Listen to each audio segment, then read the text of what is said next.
આજે હું તમને બે વાત કહીશ, એમાંથી એક પક્ષ સાથે સંકળાયેલી અને એક છે પક્ષના વ્યક્તિ સાથે સંકળાયેલી. પરંતુ એક જ શરતે કહીશો, જોજો કોઈને કહેતા નહીં હો, જોજો કોઈને કહેતા નહીં. ખાબડ પડ્યા ખાબોચિયામાં.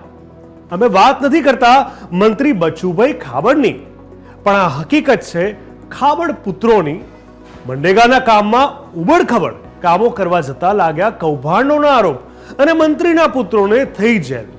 મંત્રી બચુભાઈ ખાબડના બે પુત્રો સામે કૌભાંડની ફરિયાદ થયા બાદ થઈ હતી ધરપકડ અને હવે બંને પુત્રો થયા છે જેલ હવાલે.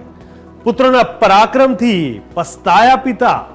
બચુભાઈ ખાબડ સચિવાલયમાં રહ્યા ગેરહાજર, પણ ગેરહાજર.